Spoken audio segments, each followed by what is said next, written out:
So in this video we're going to be taking a look at the Gerber Multi-Tool. We've got a couple of different versions here that we'll talk about.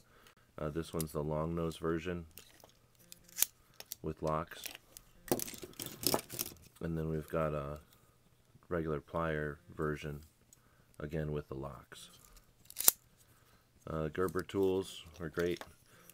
These were my favorite tools for a long time. This one in black has a little difference. It's got the removable cutters here, so if you use it as wire cutters, and I think you might be able to tell that on this one we've busted the blades back there, and you can see the little gouge in the blade.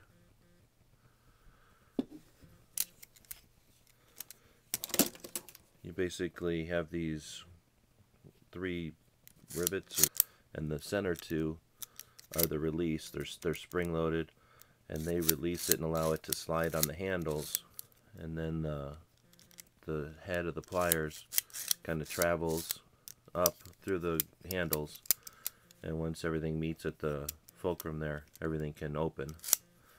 Down here you've got 2 fulcrums, so it won't open. It can pinch you here, I guess, on this long nose model. On the short nose model, it's not so big of a deal, and that's really only an issue if you've got this like in your pocket. I almost always carried it in its belt sheath.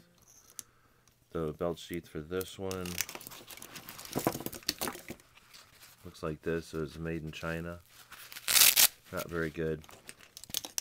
It does fit in there, but if you use the lanyard thing, it doesn't fit well. So you'd have to close the lanyard.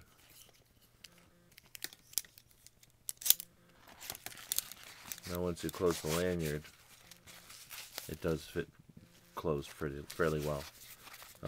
It does do the job. It offers a belt loop on the back. It's just single stitched up here, and just straight to the material.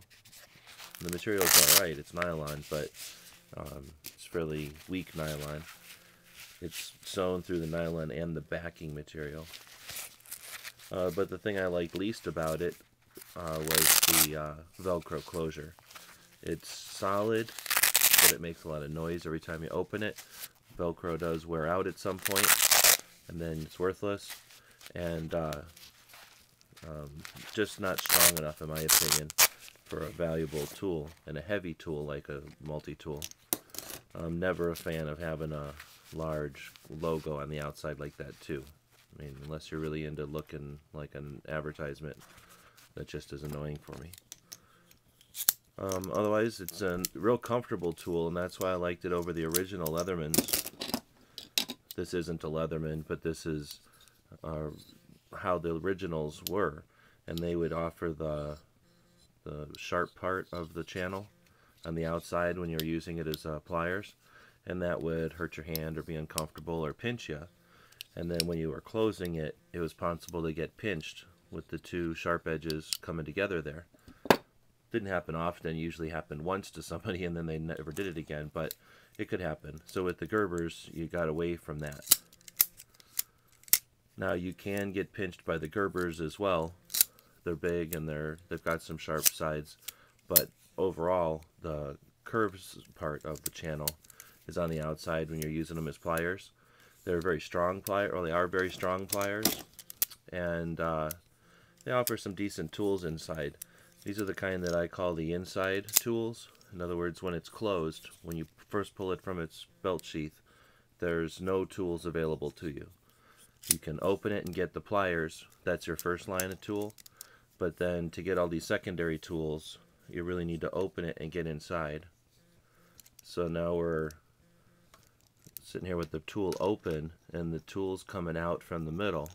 Now the first generation of these didn't have this black lock, so the blade wouldn't stay up. These tools, once they're all open all the way, will lock into place, and then they won't close until the lock is pulled down, and then they will. So you've got some fairly decent ones. You can see I use this one quite a bit. I busted the tip off of this small screwdriver Missing another screwdriver there. Also looks pretty tweaked from using it over the years. And then we've got a serrated blade, which is fairly useful. No saw, no scissors. That's the biggest things to keep in mind on the Gerber. It probably would stayed a favorite a little longer if it had a scissors or a saw.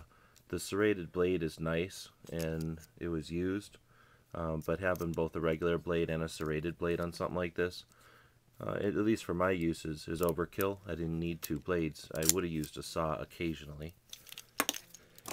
On this version though, it's just a little different.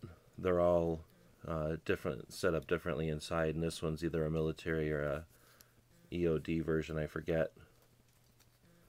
But it's got similar tools, just a different blade. And that blade is pretty easy to open. It's also got the serrated blade. Actually, it's set up exactly the same, it just says different shape blade. Big difference though on this one is the different shape of the plier head and then the removable cutters. Their lanyard loop is almost ridiculous.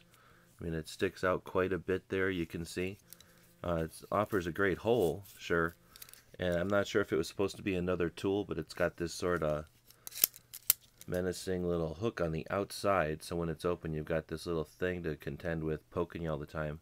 It does make it a hair easier to open, but I mean, how many times do you think you're going to open a lanyard loop compared to how often is it going to have this little nub sticking outside of your, depending on how you have it, either behind you or in front of you in your belt sheath. It's like that on this model as well. So there was just enough dings against the Gerber that once something else better came along, it was just put to the side. I don't throw them away. They're definitely well-made tools. They wouldn't be the first one I'd buy anymore, but I wouldn't mind getting one as a gift. I don't mind owning them, and I do have them in my various kits.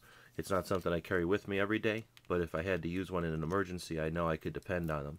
And in fact, I've depended on this one for many years. So that's the Gerber Multi-Tools.